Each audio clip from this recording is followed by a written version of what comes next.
Medyo may katagalan na nga rin mga kaborbot nang bumuo ako ng personal kite ko. At ngayong araw mga kaborbot ay bubuo ako ng variation ng Vietnam kite. Madalas kasi kapag nabuo ako ng Vietnam kite mga kaborbot ay pinapagawa sa akin. Kung napansin nyo mga kaborbot ay madalang na talaga akong gumawa ng ganitong saranggola. Medyo magastos kasi to mga kaborbot at medyo may katagalang gawin. O medyo matrabaho mga kaborbot. Ito nga palang variation ng Vietnam kite mga kaborbot na ginagawa ko ay medyo may kahirapan. Kumbaga medyo maproseso to mga kaborbot itong saranggola na to. At kinakailangan talaga ito mga kaborbot ay hindi minamadali. So ito na yung progress natin mga kaborbot sa ginagawa natin na personal kite. Pwede na tayo mag-fit kasi meron tayong apat na para sa pakpak, yan mga kaborbot. So ito yung pinaka mahirap sa lahat mga kaborbot, yung fitting na itong ating mga carbon fiber dito sa ating mga tube. Yan sa mga tube natin ganito mga kaborbot. So yan na yung ating buntot mga kaborbot. Yan. So ito yung buntot natin.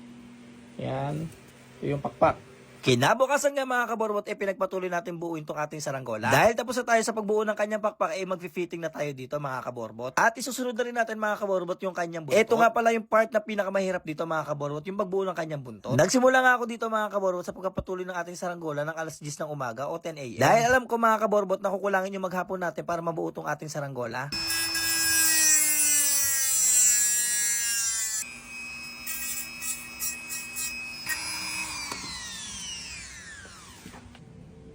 Ito nga mga kaborbot yung variation ng Vietnam kite na medyo mahirap gawin. Sa lahat nga ng Vietnam kite na ginagawa ko, dito talaga ako nahihirapan. Yung carbon na ginagamit nga pala natin dito mga kaborbot medyo may karamihan. Pero doon sa normal na ginagawa natin mga Vietnam kites. Sa buntot pa lang kasi nito mga kaborbot gagamit na tayo ng 4 na carbon fiber. At sa pakpak naman niya ay another 4 na carbon fiber. O bali 8 mga kaborbot na carbon ang gagamitin natin dito. Bukod pa doon mga kaborbot kailangan din natin gumamit dito na medyo manipis na carbon. At yun naman ang gagamitin natin mga kaborbot sa pinakadulo ng buntot niya. Ito nga pala nilalagay natin mga kaborbot para maiwasan natin na gumalaw yung kanyang buntot. Para manatili na maging equal yung size ng kanyang buntot mga kaborbot. Pag hindi kasi natin nilagyan ng ganyan yan mga kaborbot may chance na gumalaw yan. Dapat din nga pala mga kaborbot na equal yung sukat niya sa magkabilaan. So ito nga pala mga kaborbot pangalawang araw na natin ginagawa. At ito nga pala mga kaborbot inabot na ako ng alas 4 ng hapon. Ito nga pala talaga ang rason mga kaborbot kung bakit madalang akong gumawa ng ganitong saranggola o ng Vietnam kite. Kulang kasi talaga mga kaborbot ang maghapon para gawin to. Kaya tumigil na rin ako mga kaborbot sa pagbebenta ng ganitong saranggola. Kung may nagpapagawa sa akin mga kaborbot, sinasabi ko sa kanila kung magkano ba yung budget nila. Kaya ang ginagawa ko mga kaborbot sila yung pinapabili ko ng materyales at ako yung bubuo ng saranggola. Yung pinaka labor cost na lang mga kaborbot ang sinisigil ko sa kanila. May mga nagtatanong kasi sa akin mga kaborbot na bakit medyo may kamahalan do yung ganitong saranggola. Isa nga sa rason mga kaborbot kung bakit mahal talaga yung ganitong saranggola gawa talaga to sa carbon fiber at tela. Ito mga kaborbot,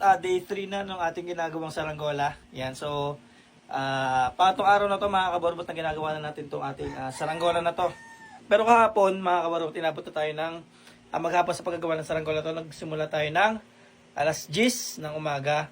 Then, inabot na tayo ng alas 3 yata yun mga kaborbot, alas 4. Then, ito na mga kaborbot yung ating final day. So, ito na mga kaborbot, finally, nabuo na rin natin yung kanyang buntot. Yan, so ito yung buntot niya mga kaborbot. Yan, itong dalawa. Yan. Try na natin buuin mga kaborbot. Itong ating saranggola, let's go. So, ito na mga kaborbot, sa wakas.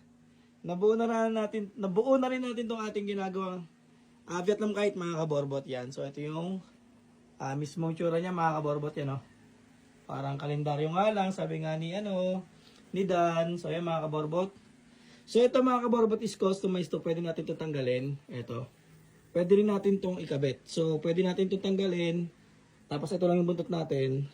So pwede natin itong ikabit. Yan mga kaborbot. So, i-double check natin itong ating gawa. Para pagpalipad natin mga kaborbot is yun. Makikita na natin kung ano yung tsura niya pag lumipad siya. Kaya i-rebit natin yan para fix lahat.